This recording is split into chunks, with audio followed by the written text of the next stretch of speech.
Mother Hulda, a fairy tale by the Brothers Grimm, a widow, had 2 daughters. One was pretty and industrious, the other was ugly and lazy. And as the ugly one was her own daughter, she loved her much the best, and the pretty one was made to do all the work and be the drudge of the house. Every day the poor girl had to sit by a well on the high road and spin until her fingers bled. Now, it happened once that as the spindle was bloody, she dipped it into the well to wash it, but it slipped out of her hand and fell in. Then she began to cry and ran to her stepmother and told her of her misfortune, and her stepmother scolded her without mercy and said in her rage, "As you have let the spindle fall in, you must go and fetch it out again." Then the girl went back again to the well, not knowing what to do, and in the despair of her heart she jumped down into the well the same way the spindle had gone. After that she knew nothing. And when she came to herself, she was in a beautiful meadow, and the sun was shining on the flowers that grew round her. And she walked on through the meadow until she came to a baker's oven that was full of bread. And the bread called out to her, "Oh, take me out, or I shall burn. I am baked enough already." Then she drew near, and with the baker's peel she took out all the loaves, one after the other. And she went farther on till she came to a tree weighed down with apples. And it called out to her, "Oh, shake me, we apples are all of us ripe." Then she shook the tree until the apples fell like rain, and she shook until there were no more to fall. And when she had gathered them together in a heap, she went on farther.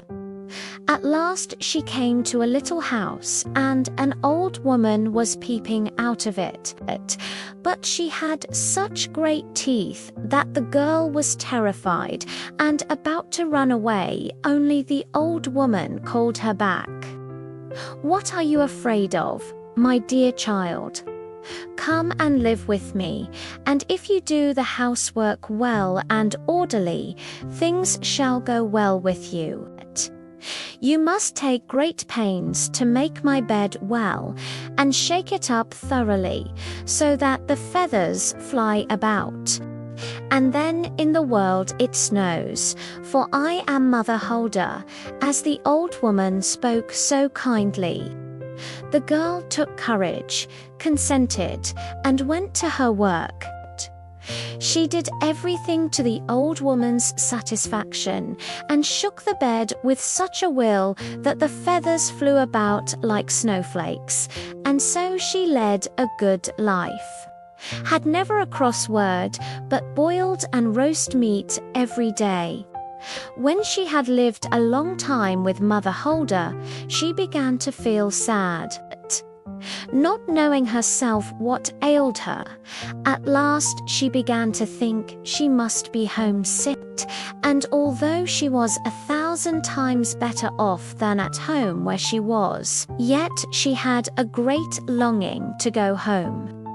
At last she said to her mistress, "I am homesick, and although I am very well off here, I cannot stay any longer. I must go back to my own home." Mother Hulda answered, "It pleases me well that you should wish to go home, and as you have served me faithfully, I will undertake to send you there." She took her by the hand and led her to a large door standing open, and as she was passing through it, there fell upon her a heavy shower of gold, and the gold hung all about her, so that she was covered with it. "All this is yours, because you have been so industrious," said Mother Hulda. And besides that, she returned to her spindle, the very same that she had dropped in the well, and then the door was shut again, and the girl found herself back again in the world, not far from her mother's house. And as she passed through the yard, the cock stood on the top of the well and cried, "Cock-a-doodle-doo! Our golden girl has come home to Conversely." Then she went in to her mother, and as she had returned covered with gold, she was well received. So the girl related all her history and what had happened to her. And when the mother heard how she came to have such great riches, she began to wish that her ugly and idle daughter might have the same good fortune. So she sent her to sit by the well and spin. And in order to make her spindle bloody, she put her hand into the thorn hedge. Then she threw the spindle into the well and jumped in herself. She found herself like her sister in the beautiful meadow and followed the same path. And when she came to the baker's oven, the bread cried out, "Oh, take me out, or I shall burn. I am quite done already." But the lazy bones answered, "I have no desire to black my hands," and went on farther. Soon she came to the apple tree, who called out, "Oh, shake me, we apples are all of us ripe." But she answered, "That is all very fine.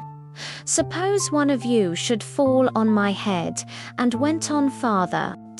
When she came to Mother Hulda's house, she did not feel afraid, as she knew beforehand of her great teeth, and entered into her service at once.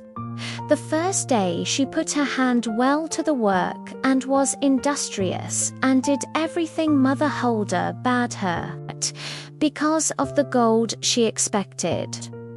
But the second day she began to be idle, and the third day still more so that she would not get up in the morning. Neither did she make Mother Hulda's bed as it ought to have been made, and did not shake it for the feathers to fly about. So that Mother Hulda soon grew tired of her, and gave her warning, at which the lazy thing was well pleased, and thought that now the shower of gold was coming. So Mother Hulda led her to the door, and as she stood in the doorway, instead of the shower of gold, a great kettle full of pitch was emptied over her. "That is the reward for your service," said Mother Hulda, and shut the door. So the lazy girl came home all covered with pitch, and the cock on the top of the well, seeing her, cried, "Cock-a-doodle-doo! Our dirty girl has come home too." And the pitch remained sticking to her fast, and never, as long as she lived, could it be got off. Mother Hulda